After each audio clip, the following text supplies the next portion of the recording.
Hello everyone, बात करेंगे हम यहाँ पर आज हमारा न्यू चैप्टर नंबर 3, जिसके अंदर मैं क्या डिस्कस करने वाला हूँ। मैं फर्स्ट टॉपिक डिस्कस करने वाला हूँ यहाँ पर limit state method of collapse under the shear condition के लिए।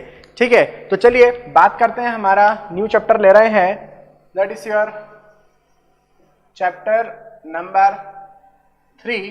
मैं फर्स्ट टॉपिक जो लेने जा रहा हूँ वो लेने जा रहा हूँ इसके अंदर limit state of collapse in shear. यहां पर हम देखेंगे पहले कि शियर ऑकर क्यों होता है। तो ये जो केस है शियर का, वो हम स्ट्रेंथ ऑफ मटेरियल में ऑलरेडी पढ़ चुके रहते हैं। और स्ट्रेंथ ऑफ मटेरियल में हम कैसे पढ़ लेते हैं? स्ट्रेंथ ऑफ मटेरियल में हम होमोजीनियस मटेरियल्स के लिए पढ़ते हैं। मतलब कोई मेटल होगा या कोई मटेरियल होगा जो कि होमोजीनियस है, उसके अंदर शियर कैसे आता है, पैराबोलिक डिस्ट्रीब्यूशन होता है, वो हम पढ़ते हैं स्ट्रेंथ ऑफ मटेरियल में। एक बार समझने की कोशिश करते हैं कि इन होमोजीनियस मटेरियल्स की बात कर रहा हूं, या मैं लिखूं इन प्लेन कंक्रीट। इन प्लेन कंक्रीट, अभी मैं सिर्फ प्लेन कंक्रीट की बात कर रहा हूं, पीसीसी की, उसके अंदर रेनफोर्समेंट नहीं है। तो प्लेन कंक्रीट को मैं, हालांकि plain concrete is a heterogeneous material, then also let me assume it is a homogeneous and let me apply this stress equations. Okay, so suppose हमारे पास कोई एक बीम है कुछ इस तरीके से, जो कि सिंपली सपोर्टेड है। I can assume it is a simply supported beam. Then यदि मुझसे पूछें कि इस बीम के ऊपर यदि यूडीएल लग रहा है तो इस बीम का बेंडिंग कैसा होगा, इस बीम का जो शेयर फोर्स और बेंडिंग मोमेंट डायग्राम होगा वो हम डिस्कस कर सकते हैं। ये आपका न्यूट्रल फाइबर है, सिंपली सपोर्टेड बीम था, तो इसका जो बेंडिंग मोमेंट डायग्राम है वो कुछ मैं इस तरीके से बनाने में इंटरेस्टेड रहता हूँ। ये पैराबोलिक बन जाएगा। Maximum bending moment mid span होता है WL²/8, और इसका जो शेयर फोर्स डायग्राम होता है वो कुछ इस तरीके से बनता है, लीनियर रहता है। यहाँ पर जहाँ पर शेयर फोर्स की वैल्यू 0 मिलती है वहाँ पर मैक्सिमम बेंडिंग मोमेंट हमें देखने को मिलता है। तो इस तरीके से हमें शेयर फोर्स भी मिल जाता है। अब मैं यहाँ पर क्या बता रहा हूँ, यहाँ पर मैं लिख देता हूँ, यदि आप चाहें कि ये हमारा कौन सा डायग्राम है, ये हमारा BMD है, बेंडिंग मोमेंट डायग्राम है, और ये आपका हमारा क्या है, शेयर फोर्स डायग्राम है, तो SFD है। यहाँ तक की बात क्लियर हो गई? क्लियर हो गई। अब मैं आपको लोगों को ये बता रहा हूँ कि शेयर ऑकर क्यों होता है। तो हमने क्या देखा, हमने ये देखा कि चलो भैया हमने एक सेक्शन लिया, एक सेक्शन ले लिया, suppose section number 1, section number 1। दूसरा सेक्शन हमने यहां कहीं पर लिया किसी वैल्यू पर, not it is not passing exactly through the 0, let me take somewhere here. ये मैंने क्या लिया, दूसरा सेक्शन ले लिया। ठीक है, तो ये आपका क्या हो गया, सेक्शन 2, सेक्शन 2 हो चुका है। तो मैंने क्या देखा कि यदि मैं ये जो सेक्शन लिया हूं, इन सेक्शंस के बीच का यदि डिस्टेंस की बात करूं तो इन दोनों के बीच की डिस्टेंस कितनी है सेक्शंस की, मैंने मान लिया dx है। तो dx स्पैन का हमने क्या लिया, एक एलिमेंट लिया, dx स्पैन का या dx डिस्टेंस का हमने एक एलिमेंट लिया, जिसका इधर साइड एक सेक्शन 1 था, इधर साइड सेक्शन 2 था। तो हमने क्या देखा कि ये आपका वो dx स्पैन है कुछ इस तरीके से। ये मेंबर की लेंथ कितनी हो गई, dx, जिसके अंदर न्यूट्रल एक्सिस कहां से पास हो रहा था, मतलब न्यूट्रल फाइबर यहां से पास हो रहा था। आप लोगों को एक बात नोटिस करना चाहिए थी, क्या नोटिस करना चाहिए कि मैंने यहां पर, ये क्या था आपका, ये था आपका सेक्शन नंबर 1 था, और ये वाला एज क्या था, ये वाला था आपका सेक्शन नंबर 2 था। तो मैं आपको ये बता रहा था कि यदि हम सेक्शन नंबर 1 की बात करें तो आप देखिए यहां पर बेंडिंग मोमेंट कितना अवेलेबल है। मैं मान लेता हूं इस जगह पर जो बेंडिंग मोमेंट अवेलेबल है वो इतना अवेलेबल है, शायद m का वैल्यू अवेलेबल होगा, शायद m का वैल्यू अवेलेबल होगा बेंडिंग मोमेंट का। लेकिन इस सेक्शन पे बात करूं, सेक्शन नंबर 2 पर, तो यहां पर कितना बेंडिंग मोमेंट अवेलेबल है, यहां पर इस वाले से थोड़ा ज्यादा बेंडिंग मोमेंट अवेलेबल है। आप देख सकते हैं इस डायग्राम की हाइट ज्यादा है इस जगह से, मतलब यहां पर m plus dm bending moment available है। एम आई राइट और रॉन्ग? एम आई राइट और रॉन्ग? I am right. क्यों? क्योंकि आप देख सकते हैं बेंडिंग मोमेंट धीरे धीरे बढ़ता जा रहा है। तो एक सेक्शन मैंने यहां पर लिया था जिसका बेंडिंग मोमेंट कम था, फिर थोड़ा और आगे बढ़ा तो यहां पर बेंडिंग मोमेंट मुझे ज्यादा मिला। मतलब मैं एक इक्वेशन जानता हूं, that is the bending equation. क्या इक्वेशन होती है बेंडिंग की? कि m by I equal to sigma by y, ये होता है। तो यहां पर m by I into y equal to क्या हो जाएगा? Sigma. Sigma is the stress value. Stress को मैं फोर्स में कन्वर्ट करके लिख सकता हूं पर किलो न्यूटन मीटर में। तो m by I into y, ये सिग्मा का वैल्यू कंप्रेसिव फोर्स होगा अबोव द न्यूट्रल एक्सिस और टेंसाइल होगा below the neutral axis. m by I into y equal to sigma t. Are you getting my point? तो यहां पर आप देख सकते हैं कंप्रेशन लग रहा है, ये आपका कंप्रेशन, ये स्ट्रेस है, मैं उसको फोर्स के टर्म में अभी लिख रहा हूं सिर्फ। तो यहां पर आपका क्या हो चुका है? सपोज फोर्स कंप्रेसिव लग चुका है F1 और यहां पर टेंसाइल के नेचर में लग चुका है F2, सॉरी ये भी F1 सेक्शन नंबर 1 पर। इधर कंप्रेशन लगा, इधर से टेंशन लगा, सेम वैल्यू F1 की। क्लियर?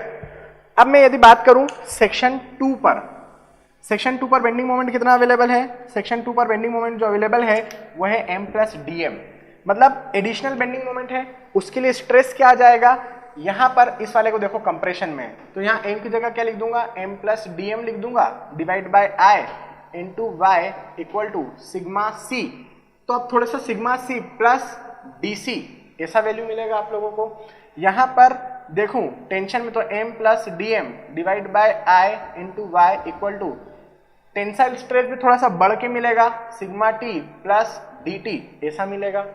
मतलब यहां पर जो वैल्यू मिल रही थी सेक्शन 1 पर, ये सभी वैल्यूज मैंने कहां पर लिख रखी है? ये वैल्यूज मैंने लिख रखी है आपकी सेक्शन 1 पर, जहां पर m बेंडिंग मोमेंट्स लग रहे थे। और ये सभी वैल्यूज मैंने कहां पर लिख रखी है? ये सभी वैल्यूज मैंने सेक्शन 2 पर लिख रखी है, जहां m plus dm bending moments लग रहे थे। तो ज्यादा बेंडिंग मोमेंट होने के कारण, थोड़ा सा additional value of bending moment होने के कारण एडिशनल स्ट्रेसेस डेवलप होंगे, ज्यादा स्ट्रेसेस डेवलप होंगे। ज्यादा स्ट्रेसेस डेवलप होंगे मतलब ज्यादा फोर्सेस डेवलप होगा। तो यहां पर मैं मान रहा हूं कि आपका जो फोर्स लग रहा है वो F2 लग रहा होगा, which is F1 plus some value of df compressive force, और यहां पर टेंसाइल भी थोड़ा सा ज्यादा लग रहा होगा, which is F1 plus some value of df। समझ में आया क्या बोल रहा हूं? यहां पर आपका इधर से सेक्शन किसी एक फोर्स से दब रहा है, मैं कह देता हूं सपोज इधर से 10 किलो न्यूटन से दब रहा है, और इधर से किससे? अबोव द न्यूट्रल एक्सिस बात कर रहा हूं, और इधर किससे दब रहा है? इधर से सपोज 10 किलो न्यूटन से दब रहा है, तो इधर सपोज 12 किलो न्यूटन से दब रहा है। अरे बाप रे, इधर से 2 किलो न्यूटन ज्यादा से दब रहा है। नीचे की बात करूं तो नीचे से मैं सपोज इधर 10 किलो न्यूटन से पुल कर रहा हूं कंक्रीट को, तो इधर मैं सपोज 12 किलो न्यूटन से पुल कर रहा हूं। मतलब आपका क्या ये एलिमेंट इक्विलिब्रियम कंडीशन में है? इक्विलिब्रियम कंडीशन में ये नहीं है, क्योंकि दोनों साइड से, यदि अबोव द न्यूट्रल एक्सिस बात करूं जहां कंप्रेशन आता है, आप देख सकते हैं अबोव द न्यूट्रल एक्सिस क्या आता है? कंप्रेशन आता है। बिलो द न्यूट्रल एक्सिस क्या आता है? टेंशन आता है। तो दोनों साइड से सेम कंप्रेसिव फोर्स लगना चाहिए थे, बाकी नहीं लग रहे हैं। बिलो द न्यूट्रल एक्सिस दोनों साइड से सेम टेंसाइल फोर्स लगना चाहिए, बाकी नहीं लग रहे हैं। इधर साइड जहां बेंडिंग मोमेंट थोड़ा सा ज्यादा है, वहां क्या लग रहा है? वहां पे थोड़ा सा ज्यादा फोर्सेस लग रहे हैं, कंप्रेशन में भी एंड टेंशन में भी। तो क्या ये इक्विलिब्रियम में है? नहीं है। ये इक्विलिब्रियम में नहीं है, तो क्या फिर तो बीम जो हम बनाते हैं, जो सब कुछ बनता है, बीम ये वो सब फेल हो जाना चाहिए था, क्योंकि इक्विलिब्रियम में नहीं है तो टूट जाना थी चीजें। लेकिन टूटती है क्या? नहीं टूटती। क्यों? क्योंकि यहां पर मटेरियल, यहां पर आपका जो सेक्शन है, ये एक इनहेरेंट फोर्स लगाने लगता है, जो आपको दिखता नहीं है लेकिन लगता है। कौन सा फोर्स लगाने लगता है? That is shear stress. तो यहां पर आपका मटेरियल इस डायरेक्शन में एक स्ट्रेस लगाने लगता है। तो हमने क्या किया? इस मटेरियल ने इस डायरेक्शन में एक स्ट्रेस लगाना चालू किया, राइट। इधर के डायरेक्शन में मटेरियल ने एक स्ट्रेस लगाना चालू किया।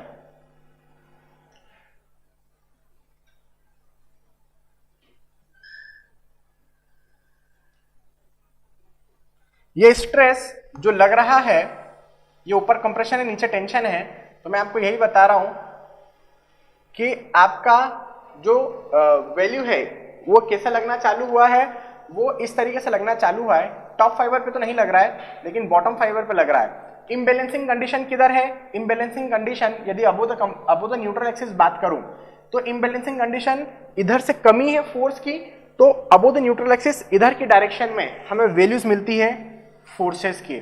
मतलब इधर आपके पास एक एडिशनल वैल्यू ऑफ स्ट्रेस लगना चालू होगा, एडिशनल वैल्यू ऑफ स्ट्रेसेस लगना चालू होंगे, जिसकी वैल्यू टॉप तक जाते जाते डिक्रीज हो जाती है। ऐसे ही आपके additional forces below the neutral axis, इधर फोर्स की कमी है, इधर की डायरेक्शन में लगने लगेंगे नियर द न्यूट्रल एक्सिस। ये फोर्सेस बड़े बड़े होते हैं, धीरे धीरे जैसे जैसे आप न्यूट्रल एक्सिस से दूर जाते हैं इसकी वैल्यू कम होती जाती है। तो एग्जैक्टली एट द फाइबर ये बहुत छोटे छोटे लगते हैं इस तरीके से। तो ये आपके क्या है? ये आपके शेयर स्ट्रेसेस हैं जो कि through out the width section पर डेवलप हुए हैं। जैसे ये पूरा लेंथ है बीम का, तो ये जो विड्थ वाला पोर्शन होगा इस पर डेवलप होंगे, दो लेयर्स के बीच में स्लिप होना चालू होगा, मतलब वहां पर शेयर स्ट्रेसेस चालू हो गए लगना। Getting my point? तो यहां पर इधर की डायरेक्शन में फोर्स की कमी थी डीएफ की, तो इधर ये लगना चालू हो गए। इधर की डायरेक्शन में डीएफ की कमी थी, तो इधर की डायरेक्शन में बिलो द न्यूट्रल एक्सिस लगना चालू हो चुके हैं। तो इस तरीके से हमारे पास ये जो फोर्सेस लगना चालू हुए हैं वो क्यों लगना चालू हुए हैं? क्योंकि there was a imbalancing condition between two section. और ये जो फोर्सेस लगे हैं इसी को हम क्या कहते हैं? इसी को हम यहां पर शेयर स्ट्रेसेस कहते हैं, शेयर स्ट्रेसेस कहते हैं। शेयर स्ट्रेस का डिस्ट्रीब्यूशन यदि आप मुझसे पूछें तो शेयर स्ट्रेस का डिस्ट्रीब्यूशन होता है पैराबोलिक। कैसे होता है समझने की कोशिश करते हैं। इसी कंसेप्ट पर बेस्ड आप लोगों ने स्ट्रेंथ ऑफ मटेरियल में एक इक्वेशन डिराइव करी होगी I hope, and that equation is shear stress tau equal to V A y bar divide by I into B. It is derived from this concept only. If you know this concept within 2 minutes, you can derive this equation. Nothing big is there in this equation. 2 minute में derive हो जाएगा यदि आपको ये concept समझ में आ गया है तो शेयर स्ट्रेस का डिस्ट्रीब्यूशन देखना था। ये जो स्ट्रेसेस लग रहे हैं वो कैसे डिस्ट्रीब्यूट हो रहे हैं। हालांकि मुझे यहीं से नजर आ रहा है कि न्यूट्रल एक्सिस के पास में ज्यादा वैल्यू दिख रही है, अब वो कम वैल्यू दिख रही है। देखिए यहां पर V A y bar divide by I B, ये आपका शेयर स्ट्रेस का इक्वेशन होता है। अब ये डिस्ट्रीब्यूट कैसे होता है? मैं होमोजीनियस की बात कर रहा हूँ, प्लेन कंक्रीट की बात कर रहा हूँ, अभी आरसीसी में पे आया ही नहीं हूँ अभी। तो यहाँ पर जो डिस्ट्रीब्यूशन की मैं बात करूँ तो देखिए इसको कैसे हम निकालते हैं। ये अभी सिर्फ स्ट्रेंथ ऑफ मटेरियल ही चल रहा है आप लोगों का। ये आपका न्यूट्रल एक्सिस है, ये आपका क्या डेप्थ हो जाएगा? ये डेप्थ है सपोज आपका d/2 का, d/2। टोटल डेप्थ कितनी होती है? d होती है। अभी मैंने इसको हाफ कितनी होगी? d/2 न्यूट्रल एक्सिस पर। यहां पर सपोज हमने ये न्यूट्रल एक्सिस से किसी डिस्टेंस y पर हमें शेयर स्ट्रेस का डिस्ट्रीब्यूशन निकालना है। किसी डिस्टेंस y पर शेयर स्ट्रेस का डिस्ट्रीब्यूशन निकालना है से मेरा मतलब क्या है? मेरा मतलब यह है कि इतना लेयर यदि स्लिप होता है, इतना लेयर यदि स्लिप होता है तो कितने स्ट्रेसेस इस लेवल पर डेवलप होंगे जो स्लिप होने नहीं देंगे? वो स्ट्रेसेस कहलाएंगे आपके शेयर स्ट्रेस जो यहां पर डेवलप हो रहे हैं। भाई इम्बैलेंसिंग फोर्स यदि है, आप सोचो टॉप की यदि मैं बात करूं कंप्रेशन की, एक जगह से 10 किलोन्यूटन लग रहा है, दूसरी जगह से 12 किलोन्यूटन लग रहा है। तो जिस जगह से 12 किलोन्यूटन लग रहा है वो क्या करेगा? स्लिप कराएगा आपकी लेयर को। भाई इधर ज्यादा लग रहा है ना, तो इधर धक्का देगा, आपकी लेयर को धक्का दे देगा, बाकी वो कर नहीं पाएगा उसको शिफ्ट लेयर को। क्यों? क्योंकि इधर से अब शेयर स्ट्रेसेस लगना चालू हो चुके हैं जो कि स्लिप होने नहीं दे रहे हैं लेयर का। तो मैं ये निकालना चाहता हूं कि न्यूट्रल एक्सिस से किसी डिस्टेंस y पर इस लेयर का स्लिप यदि आपको रोकने के लिए कितना शेयर स्ट्रेस डेवलप होगा वो निकालना चाहते हो तो कैसे निकालेंगे? तो यहां पर मैं मान लेता हूं इस लेयर का ये जो एरिया मैंने लिया है इसका CG जो है वो y बार है फ्रॉम द न्यूट्रल एक्सिस, ये है y बार, और इस लेयर का जो एरिया है वो है A। तो यहां पर A कितना आपको दिख रहा है? A, ये जो A है जहां पर आप निकालना चाहते हैं उसका एरिया कितना हो जाएगा, d/2 माइनस y, d/2 में से ये y गया तो बचा केवल इतना थिकनेस इनटू मैं कह देता हूं इसका जो विड्थ है बीम का वो b है सपोज, सो इनटू आपका क्या हो जाएगा b, ये हो चुका है a का वैल्यू। y बार का वैल्यू यदि आप मुझसे पूछें तो y बार में कैसे निकालूंगा, y बार निकाल सकते हो क्या, बिल्कुल निकाल सकते हैं। d/2 माइनस y करो पहले एक बार, ये मैंने क्या करा, मैंने करा d/2 माइनस y, तो ये क्या हो गया, आपके एरिया की थिकनेस आ चुकी है। इसका हाफ कर दो, इसका मैंने हाफ करा, मतलब मैंने कौन सी डिस्टेंस निकाल दी, मैंने ये वाली डिस्टेंस निकाल दी है अभी, d/2 minus y into half करा इसका, तो मैंने ये वाली डिस्टेंस निकाल दी। उसके अंदर y ऐड कर दो तो टोटल y बार मिल जाएगा, तो उसके अंदर मैंने y को ऐड कर दिया तो ये मुझे टोटल y बार यहाँ पर देखने को मिल गया। कितना आ चुका है y बार का वैल्यू यहाँ से, इसको यदि सॉल्व करूँ तो इसका यदि अंदर मल्टीप्लाई करेंगे तो d/4 हो जाएगा, या हाफ रहने देता हूं, यहां पर यदि इसको हम अंदर मल्टीप्लाई करें तो ये हो जाएगा d/4 minus y/2 plus y, so y bar will be equal to d/4, y में से माइनस हाफ गया तो प्लस y/2 हो जाएगा। ऐसा देखने को मिल रहा है क्या, ठीक है। अब आपको क्या करना है, अब आपको ये y बार का वैल्यू मिल चुका है, जिसको मैं ऐसा भी लिख सकता हूं, कैसा लिख सकता हूं, हाफ मैंने बाहर लिया और लिख दिया d/2 प्लस y, ऐसा भी मैं इसको लिख सकता हूं ना, लिख सकता हूं। तो अब इस शेयर स्ट्रेस इक्वेशन में हम देखते हैं क्या, ये वैल्यूज पुट करके, so shear stress tau is equal to v divide by I b, a y bar का वैल्यू पुट करते हैं, ए है हमारे पास d/2 minus y into b, और वाई बार कितना निकला है हमारे पास d/2 plus y into half, इतना निकला है।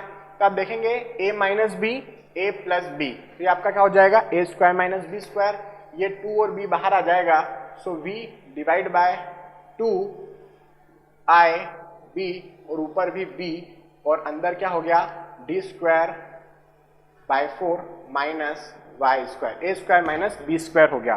तो ये b से b कैंसिल हो जाएगा, तो यहाँ पर आपके पास जो शेयर स्ट्रेस डिस्ट्रीब्यूशन का इक्वेशन है that will be v divide by 2i into D square by 4 minus y square, ये आपके पास क्या आ चुका है, शेयर स्ट्रेस का डिस्ट्रीब्यूशन आ चुका है।